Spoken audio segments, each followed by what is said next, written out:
Assalamualaikum warahmatullahi wabarakatuh.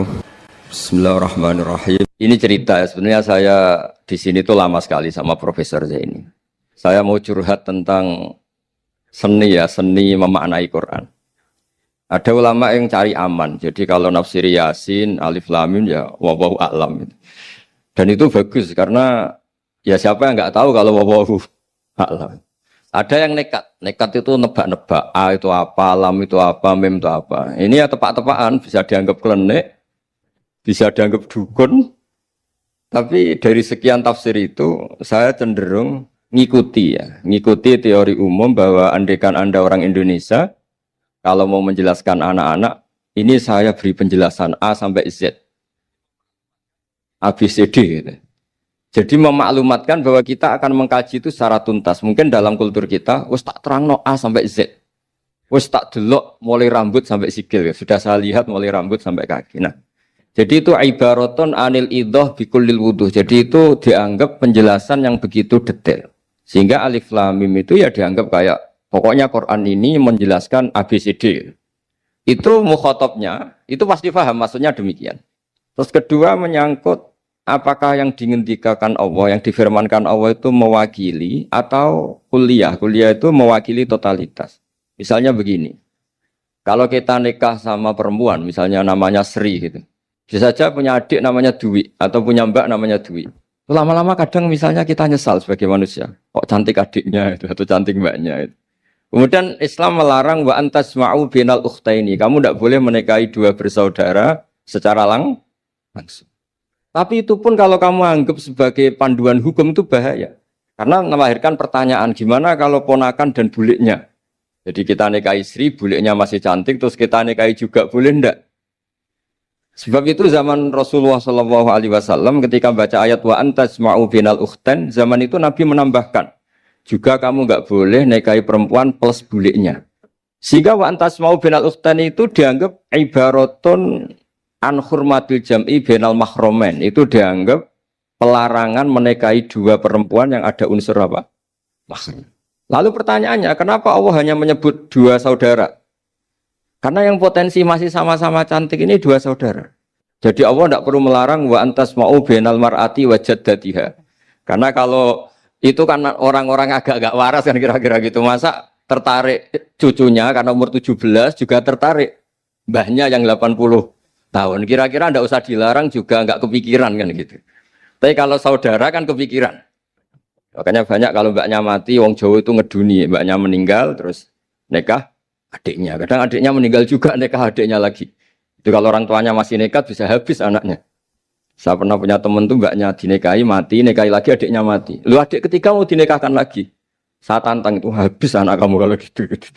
Nah, sehingga kita yang nekuni fikih itu tahu wa antasma'u binal ukhtan itu bukan harus ukhtan. Dan makanya terus ulama mengingatkan bahayanya berpegangan Quran enggak didampingi ulama karena nanti akan bilang yang diharamkan Quran itu al-jam'u binal ukhtan, hanya mengumpulkan dua saudara. Berarti sama bulik bude boleh, sama mbah boleh, itu bahaya sekali.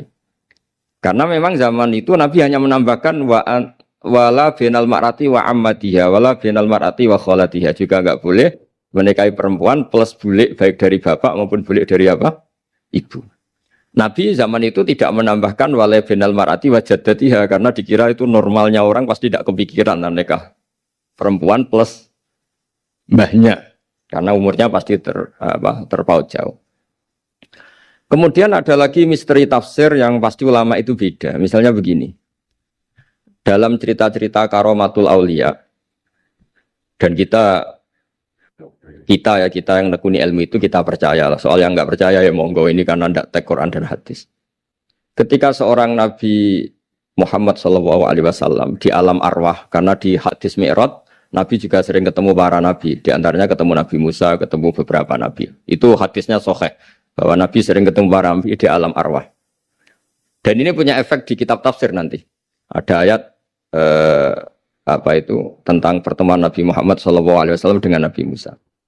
Singkat cerita di kitab-kitab wali diterangkan, suatu saat Nabi itu dikomplain oleh Nabi Musa karena beliau ngendikan ulama ummati ka anbiya'i Bani Israel. kualitas ulama umatku itu sama dengan kualitas nabinya Bani Israel. Ini kan memancing sentimen. Kata Nabi Musa, benar saja masa saya nabi kok disejajari ulama gitu. Disejajari ketua direktur tadi, direktur studi Quran kan nggak terima.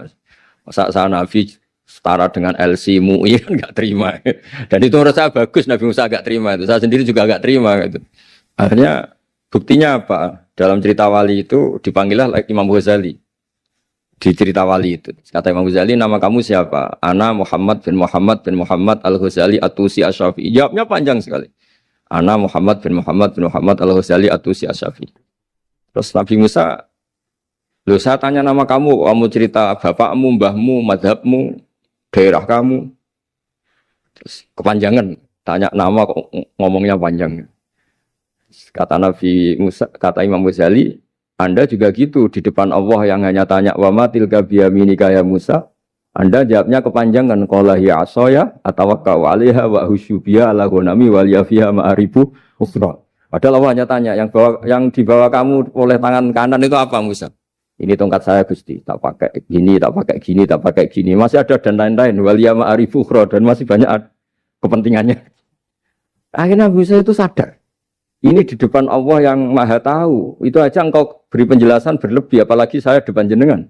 Singkat cerita, di cerita itu Nabi Musa, ya betul, umat kamu memang pinter-pinter. Gitu. Pokoknya dia ngakui, beliau ngakui. Tapi dalam perspektif ilmu Thariqah, tafsiran seperti itu tidak diikuti. Yang diikuti adalah, kalau kita ketemu rektor, misalnya Nyuwun Sewu, Satpam dipanggil rektor, atau dipanggil ketua badan wakaf, atau menteri dipanggil presiden, atau murid dipanggil guru, itu kan bawaannya grogi. Dan mulai dulu orang-orang bijak, saya kenangan saya dengan Kiai Haji Maimun Zubair, dengan bapak saya sendiri. Orang-orang bijak kalau manggil santri atau bawahan dengan keadaan grogi itu mesti tanya yang nggak penting. Supaya groginya hilang. Piye mau nang dalan macet, gimana di jalan tadi macet?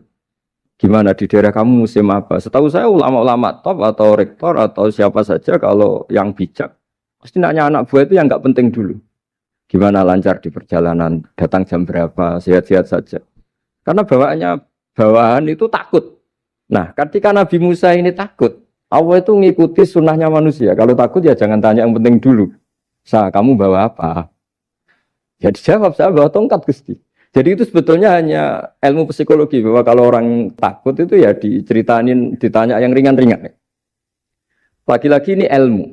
Jadi analisis tafsir itu tidak ada selesainya. Dan semuanya butuh perangkat. Di antaranya perangkat itu adalah fitrah salimah. Makanya dikatakan Pak Rektor tadi benar bahwa orang bisa memahami Quran, kekuatan angin dengan cerita angin seperti ini. Tadi cerita Pak Suarsono Muhammad juga gitu, Warsono Muhammad, semuanya sama. Sehingga memaknai Quran itu baik dengan ilmiah maupun dengan fitrah salimah, itu akan sama-sama menelurkan makna yang sahih. Asal berlandas riwayat yang sahih. Saya punya sekian cerita tentang ulama-ulama dulu, kalau ngartikan ayat. Misalnya Imam Syafi'i, beliau nekuni fikih. Beliau ngendikan orang yang tayamum di tengah perjalanan padang Sahara, yang karena tidak menemukan air, itu boleh tayamum kalau sudah tidak menemukan air. Syaratnya dia nyari-nyari dulu.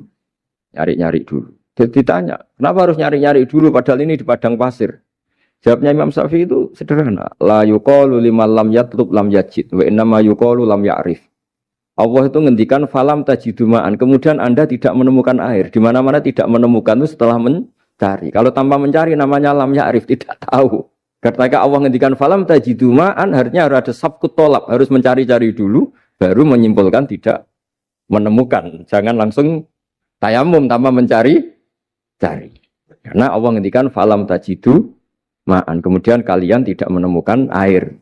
Di mana-mana tidak menemukan itu ada mencari dulu sabkut tolab. Begitu di semua ayat. Lalu saya mulai 2002 atau 2003, saya sering sama Profesor Zaini, beliau bahkan sering di kontrakan saya di Wonokromo di Pleret sana. Kalau nggak tuntas dibahas dulu di bekas kantor rektorat ya, di atas itu. Saya di UI Pres, di bawah, Pak Zaini di atas. Dan tiap hari ketemu. Saya intensif sama beliau itu ada 4 tahun. Makanya terjemah ini yang dulu saya ada ikut, yang direkonstruksi hampir 40%. Karena berdebat terus, terutama fikih. Akhirnya kita misalnya, ini curhat ya supaya sekaligus lapor ke Profesor Quraish Shihab, apa yang kita lakukan. Jadi UI sudah lama sekali menerbitkan tafsir Quran, pernah induk kemenak, juga pernah setengah induk, setengah ikut, juga benar-benar akhirnya mandiri. Semoga perhitungannya bukan pasar, tapi ingin semoga, saya tidak tahu kalau hitungannya pasar itu tidak wilayah saya, tapi semoga enggak lah. Itu kita sering berdebat, itu tentang bolehkah memanfaatkan cerita Israiliyat untuk merekonstruksi ayat yang potongan dari cerita para nabi. Misalnya tahu-tahu kita ada cerita wahal ataka naba'ul khosmi istasawwarul mihrab istakhalu ala Dawuda fafazi'a minhum. Kata fazi'a itu maknanya kaget. Itu kalau kita misalnya kamu apa tahu orang-orang yang melompat pagar kemudian Nabi Dawud ini kaget. Itu cerita itu bisa terbentuk meskipun orang-orang banyaklah pakar-pakar tafsir yang anti Israiliyat. Tapi kita bisa maknai itu tuh kalau misalnya kata kaget. Kenapa kaget? Nabi Dawud itu seorang raja, bahkan orang barat nyebut King David. Beliau punya 7 lapis pengawalan dan khusus kamar pribadinya itu tidak siapapun, tidak ada yang bisa masuk. Tapi tahu-tahu ada orang di situ. Makanya beliau kaget. Fafazi amin. Qalu la takhaf. Para orang-orang ini bilang atau kamu jangan kaget. Sudah tidak usah mikir kagetnya kata orang ini. Khosmani bakho ba'duna ala ba'din. Kita punya masalah sengketa dan Anda harus memutuskan sekarang. Singkat cerita, si orang ini cerita, orang atau malaikat itu cerita. Ini saudara saya punya kambing 99. Saya punya satu aja kok diminta. Menurut Anda gimana? Tolong putuskan yang benar. Abu Dawud langsung marah. Wah, kamu itu dolim betul. Sudah punya 99, minta yang satu. Kamu dolim betul. Ngawur betul kamu. Oke, sudah deal gitu, sudah putus. Orang ini senyum-senyum santai terus hilang. Ternyata itu para malaikat. Terus wadonna Dawudu annama fatannahu fastaghfara rabbahu wa kharra raki'a wa anam. Di banyak cerita Israiliyat itu Nabi Dawud itu istrinya 99. Tapi kurang lengkap kayak enggak ada yang seperti itu. Jadi walhasil di cerita itu ada Imra'atu Uria terkenalnya itu yang Nabi Dawud itu kepikiran menikahi itu. Singkat cerita akhirnya Uria ini meninggal, akhirnya dinikahi Nabi Dawud. Akhirnya beliau istighfar karena merasa salah. Saya masih ingat ketika Profesor Zaini ketika tak tanya, kenapa sudah punya 99 masih ingin yang satu? Gak ada yang seperti itu. Jadi namanya bawaan rakus manusia itu tetap aja gak ada yang seperti itu. Nah pertanyaannya, bolehkah puzzle ini ya kita rangkai dengan cerita Israiliyat? Yang Israil ini bisa iya bisa enggak, kata Nabi zaman Sugeng, la tusaddiquhum wa la tukadzibuhum. Kamu ya jangan bilang iya, jangan bohong karena dari cerita-cerita Israiliyat, tapi jangan juga bilang takdzib, bilang mendustakan, jangan-jangan benar. Nah, kita yang nekuni tafsir itu bingungnya ya. Makanya saya tadi sebenarnya bilang Pak Fajar bingung itu kalimat madhin itu muji. Memang bagusnya orang ilmuwan itu bingung. Kalau ilmuwan PD itu udah ilmuwan namanya, orang nekat itu. Ilmuwan itu harus satu teori diuji dengan teori yang lain, diperbandingkan terus menyimpulkan saat ini saya memutuskan demikian, tapi entah suatu saat itu khasnya ilmuwan karena dia harus mikir terus itu. Masih banyak yang seperti itu. Akhirnya ya kita nafsiri ya pokoknya kalau orang sudah punya 3 kok minta yang punya 1 ya rakus lah gitu aja sudah. Apa itu peristiwa perempuan, apa peristiwa harta, peristiwa jabatan. Jadi kalau sudah punya jabatan 1 kok ingin jabatan yang lainnya anggap saja rakus itu aja. Terus lalu itu simbol. Makanya ini terus pertanyaannya. Ini apakah simbol ibaratun anman itoma bahwa Allah enggak suka toma atau memang itu fakta? Nah, hal-hal seperti itu yang kita terus menekuni. Kemudian yang ketiga misalnya kita ini sebagai cucu yang kurang baik. Setiap kita pidato cerita dosanya Nabi Adam diusir dari apa? Surga. Dan saya itu orang yang insya Allah disayang Nabi Adam. Saya termasuk cucu yang baik. Di mana-mana saya cerita. Nabi Adam itu keren meskipun diusir dari surga. Karena Nabi Adam itu diusir dari surga itu bukan karena dia kepencut sajaratil khuldi. Itu enggak. Jadi ceritanya gini. Kata Allah, Adam kamu boleh makan apa saja. Kecuali 1 pohon ini. Kamu jangan makan buahnya. Nabi Adam nurut. Nah terus banyak kiai yang cerita.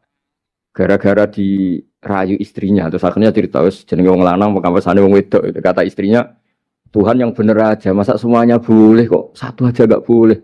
Cara lomo gak menisan gitu. Cara Jawa itu kalau sudah semuanya boleh. Yang lebih mewah pun boleh kok ini 1 gak boleh ini.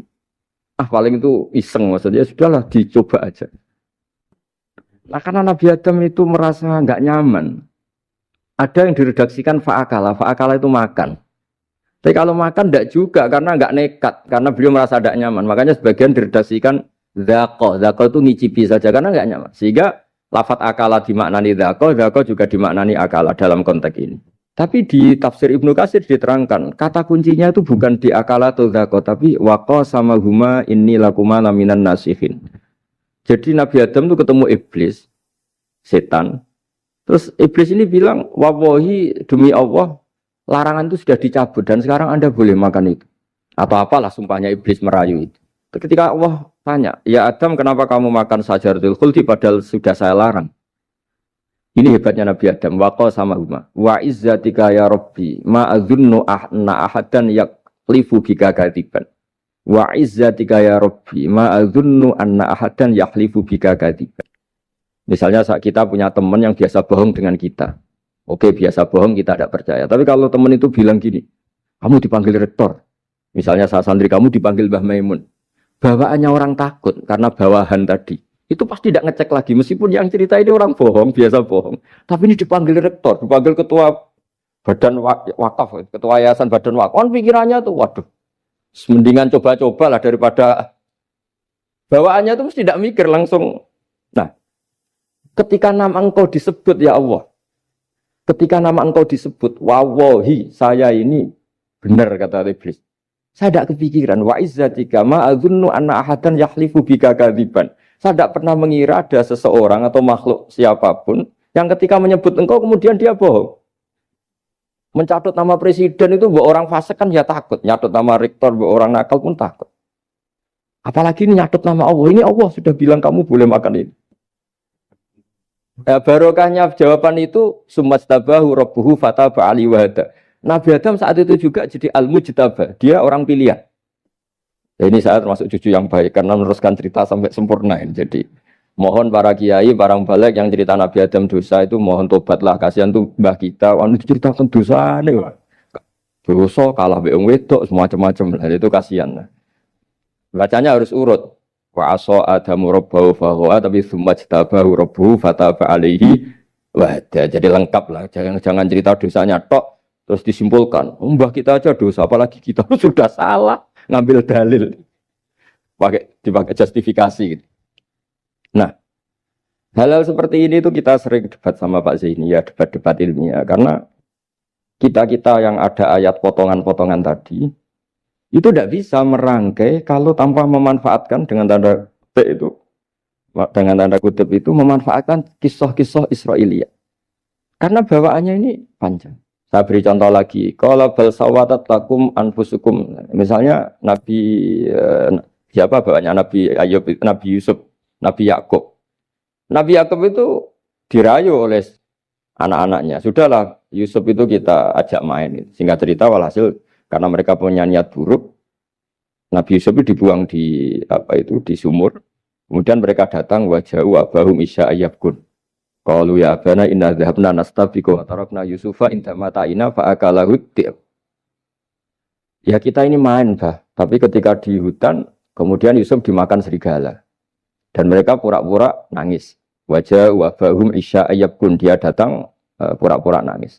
Dan terus abahnya bilang, wah ini rekayasa kamu. Qala bal sawatat lakum anfusukum amro. Pasti ini rekayasa kamu. Nah, kata rekayasa di sini itu kita mikir loh, kok ujuk-ujuk Nabi Yakub bilang rekayasa itu gimana? Tapi barokahnya konstruksi cerita-cerita tadi kita tahu. Yaitu tadi nggak ada kejahatan yang apa? Sempurna. Terus mereka kan latohu saubahu bidamin. Mereka itu melumuri bajunya Nabi Yusuf dengan apa? Darah. Seakan-akan Nabi Yusuf itu dimakan apa? Serigala. Tapi dia lupa menyobek-nyobek baju tadi. Makanya Nabi Yakub bilang, sopan nih serigala itu. Ketika mau makan baju anak saya disuruh nyopot dulu gitu. Peradabannya gitu. Nah, di sini kata samalat itu ada konstruksi yang kita mau tidak mau pakai cerita tadi karena wong dimakan serigala kok bajunya utuh. Cek beretikanya serigala itu. Mungkin kuliah di UI. Jadi, nah kita ini nekuni itu. Jadi apa ya? Dan terus nah kita akan cari aman. Artinya cari aman itu kalau tafsir atau terjemah berdasar Israiliyat kita nanti dimarahin orang banyak. Tapi tidak juga kita kadang-kadang mau tidak mau karena ada kata yang tersembunyi Yang mau tidak mau utuhnya itu kalau memanfaatkan Israiliyat tadi. Nah, makanya Nabi ketika ditanya, ya Rasulullah bagaimana dengan cerita dari Bani Israel itu. Ya, Nabi ngendikan la tusaddiquhum wa la tukadzibuhum. Ya kamu jangan bilang iya, ya jangan bilang tidak. Tapi setelah kita nekuni tafsir, ya nekuni apa itu mau tidak?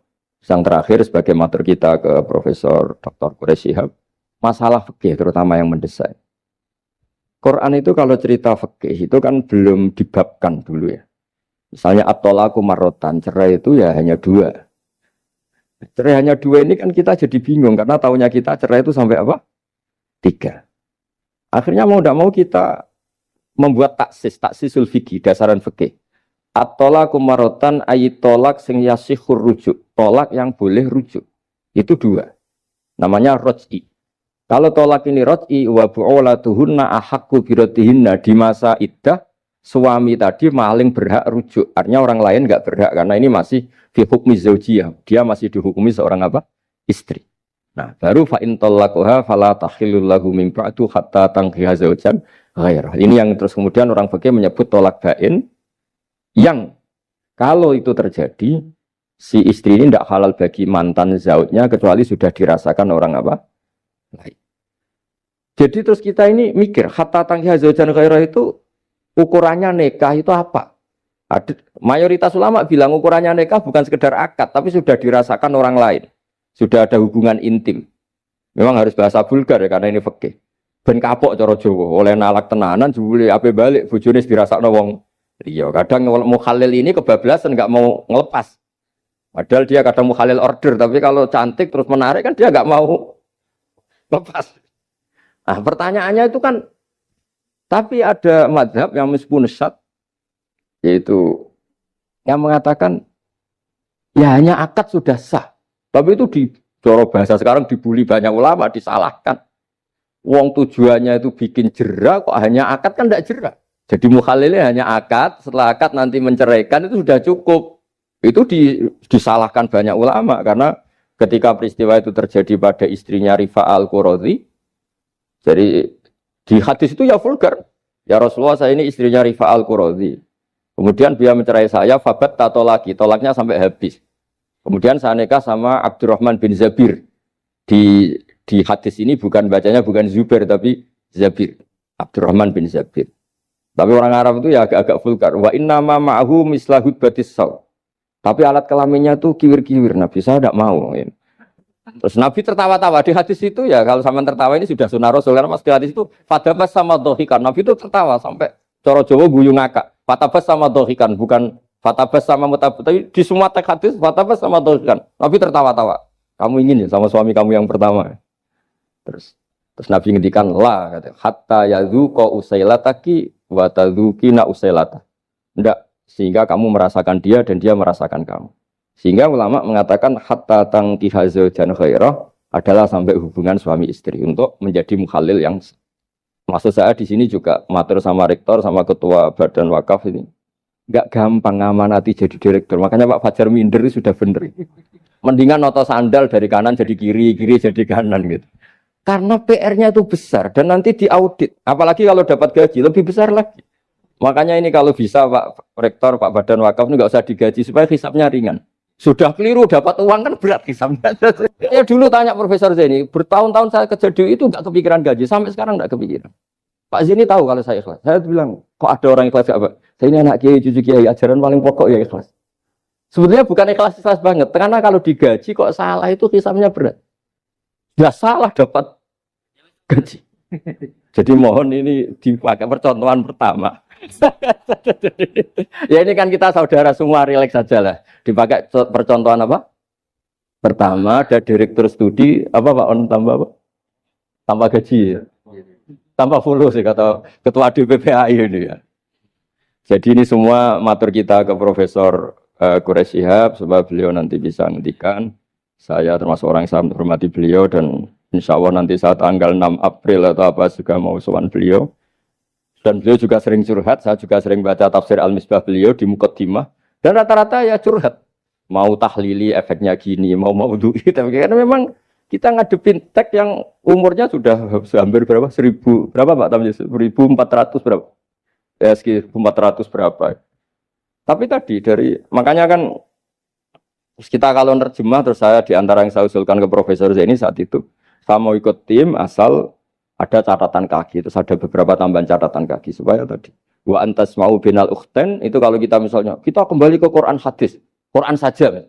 Lah kalau ke Quran saja yang diharamkan wa antas mau binal ukhten, padahal di sini juga wala binal mar'ati wa ammatiha wala binal mar'ati wa kho. Terus kita sebenarnya ingin nambahi wala binal mar'ati wajat tidak. Tapi kan kayaknya enggak kepikiran. Nah, ada orang kok. Tapi kalau mbak atau adik itu kepikiran kan? Karena kalau ketemu temannya kan, saya sering punya teman yang dapat dua-duanya teman saya. Kok kamu nikah yang ini? Ya Gus ajane ayu Mbak Yunis dirabi wong. Ya atau yang ayu adiknya juga. Wah saya keduluan Gus ajane aku lak incer adik. Ambek bapaknya dijokno Mbak Yunis. Lah yang potensi masih begitu itu kan saudara kan. Makanya ini yang dilarang Allah wa antas mau benal ukhten, karena yang potensi masih ada rasa ya benal ukhten. Tapi bukan berarti yang lain boleh. Makanya hadal jam'u al muharram wa ibaratun an hurmatil jam'i benal mar'aten sing ada hubungan nasab. Jadi tidak harus antara apa? Saudara, tapi dua perempuan yang ada hubungan apa? Nasab. Yang andai kan salah satu itu lelaki gak boleh kawin, maka dua perempuan ini tidak boleh tahta rajulin wahid. Nah, kemudian ulama bikin kaidah itu ya, dua perempuan yang andikan salah satu ini kok lelaki gak boleh kawin, maka tidak boleh dikumpulkan oleh satu lelaki finikahin wahid. Misalnya sepupu itu kan andikan misalnya kamu nikahi Dwi punya sepupu Sri, dari awal kan sepupu itu boleh nikah. Maka andikan kamu poligami dengan cara seperti itu kan gak masalah. Yang masalah itu apa? Dua perempuan yang andekan salah satu itu lelaki nggak boleh apa nikah, berarti dua perempuan ini tidak boleh tahta rajulin wahid. Artinya benal ukhten ini dianggap ibaratun angkada. Kalau dalam bahasa Balawi disebut itlaqul ba'di wa iradatil kul, yang disebut sebagian tapi maknanya utuh. Nah hal-hal seperti itu memang berat. Makanya ini direkturnya sudah nyerah itu, tapi lebih gampang nyerah lagi kalau nggak dapat gaji. Karena kalau nyerah tok gajinya diterima tuh kayaknya gimana gitu. Nah ini tidak gojlok tapi etika. Ini urusan etika. Tapi kalau UI memberi tidak atas nama gaji, atas nama kasihan dia monggol. Nggih ngoten mawon. Assalamualaikum warahmatullahi wabarakatuh.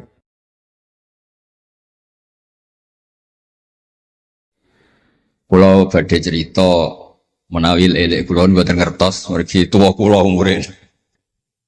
Dados riyen buyut Baiti niku ngapalnone Quran niku dibiayai Mbah Hamzah Sato. Dados Sayyid Hamzah Sato niku Sayyid Ageng Al-Alim Al-Alama sing manggen teng Putih Sedan. Iku pernah dados kiparipun Kiai Zubaidi. Dados Mbah Baidi niku jo nate dididik dipondokaken dening Sayyid Hamzah Sato. Dados di antara sing diceritaken Mbah Mun teng manakibe Sayyid Hamzah niku jasane Sayyid Hamzah niku ndadosaken buyut Baidi niku ngantos apal Quran. Mbah Baidi niku bin Dimyati riyen, Mbah Dimyati niku santri alim dipek anak angkat Mbah Umar Harun. Dados ulama sarang Fiddaurisani riyen paling sepuh, paling disepuhaken asmanipun Mbah Umar Harun. Mantunipun Mbah Ghazali. Niku Mbah Mun sering cerita riyen niku buyutem Kudus Kiai Maksum kepengin ndek mantu sarang. Terus buyut kula Hafsah nggih buyut lek kula niki dipondokaken teng sarang. Tapi riyen dereng enten pondok terus dititipaken tiyang terus dipacaki ben ketok ayu dari ben santri sarang ku seneng niku sing rati duka istiad model seperti ini. Alhamdulillah saya putu-putune pun pinter seneng tiyang niku pun barokah. Mboten usah diwarai pun pinter. Riyen mboten enten pacaran, mboten enten WA, mboten enten nopo. Tapi singkat cerita niku terus buyut Hafsah niku dikersakno Mbah Umar dinikahaken anak angkat. Ini ku Mbah Dim Yati. Dinikahaken Mbah Dim Yati.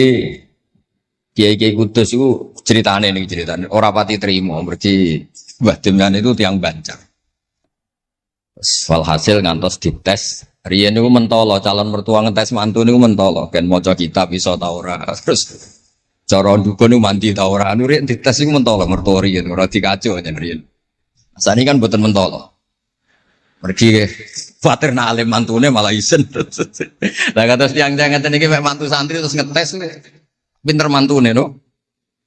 Dirofak dua coder ya ora roh. Donyane dipek ya ora roh, sertifikat diwalekno ya ora roh terus ora usah dites. Walhasil sing cerita terus buyut niku angsal kalian. Badhe nyati niku angsal Mbak Hafsah. Manggen teng Damaran niku riyen Damaran pondok sepuh. Teng biografi ini pun Kiai Maksum Lasem mawon nate ngaji Mbah Maksum Damaran. Niku ditulis resmi kalian Habib Haidar Bahmat. Dados Habib Haidar bin Hasan bin Sodaqah bin Zaini Tahlan. Niku nulis biografi ini Mbah Maksum niku termasuk nate ngaos Mbah Maksum Damaran. Mbah Soleh Darat yang terkenal gurune Mbah Hasim nggih nate ngaos Mbah Soleh Asnawi Damaran. Dados sak silsilah alim alamah niku nggih buyut-buyut lelek niki alim alamah. Seputune sing rapati sregep ku rapati wani cerita. Lah niku imma tawadhu wa imma engko diarani goblok dadi sing beber roh. Rasane niku mboten fair. Nggih nak buyute alim nggih diakoni napa? Alim kersane nak sing goblok nggih isin utawi tawadhu napa lah pilihane. Wong goblok biasa ae. Nampa kodok koder. Salah niku nikah. Mboten kerasan deh tenggene Kudus Damaran.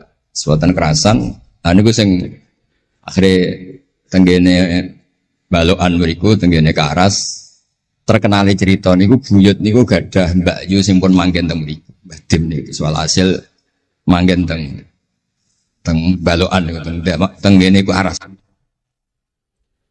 Terus sering ditilihi Mbak Arwani niki kula cerita Duriyatam Ba'duha mimba. Kula wingi ngisi khataman tenggene Yambuk Mbah kepanggih Gusulin, kepanggih Pak Arifin. Niku Mbak Arwani saking kultuse teng buyut teng Mbah Hafsah. Niku fi hayatiha gesowan. Ba'da wafatiha ge nate Mbak Arwani sowan teng saryanipun Mbah Hafsah sing derekno Pak Arifin Fanan. Mbah Ulin cerita teng kula pokoke abang nak nimbali buyutem Besah. Besah nah, Besah bibik Hafsah. Terus kula cerita teng lek-lek niki mergi kula ngundang lek tapi tuwa kula, umure tuwa kula. Pengalamane nggih top kula. Cara dhuwit nggih kata kula. Cara teng Jakarta niku nggih menteri-menteri sing dirohi nggih kula mboten lek-lek. Terus nak masalah kondang-kondang kula. Duka nak teng akhirat nggih kondang kula. Mboten niki tasjek supados duwe nyali. Mosok Pak Lek kalah mbek ponakan. Nak ponakane iso maca Ihya palike luwih iso. Nak ponakane ngawur ya palike lho yang ngawur. Terus akhiripun niku seniki cerita. Terus Mbak Arwani sing ngonten terkenal Al-Muqri Al-Masyhur. Iku kultus kalian buyut kula namine Hafs. Saking kultuse niku ngantos fi hayatiha wa ba'da wafatiha Mbak Arwani sowan. Lane kula teng Kudus ora dikeramat, kula riyen setor teng Kudus teng Damaran niku setiap hari satu juz iki cek menangi dijak nyuwun sewu dijak khidmah Mbak Arwani nak didusi Bandur Mutakin badhe mandi badhe wudu. Kula sering dijak teng kamar beliau. Dorong beliau badhe siram terus dipanasaken tapi beliau terus pun boten saged mucal tapi tesese. Niki cerita teng palik-palik kula boten badhe cerita kata-kata. Tapi kersane ngertos bahwa buyute niku keramat. Terus kereng. Dadi kula niku ora dijanggal belek Rahmani Wafi terus apian. Menawa ya kereng cuma nang ngarep ora wani. Buyut kula niku terkenale kereng. Pak Hafsah. Soal hasil terus gada anak barep Sofiah niku sing buyut kula. Angsal Mbah Idrus Lasem. Wonten sing nyeluk Idris. Alite namine Abdul Khadir. Riyen Lasem pondok kondang. Lane kula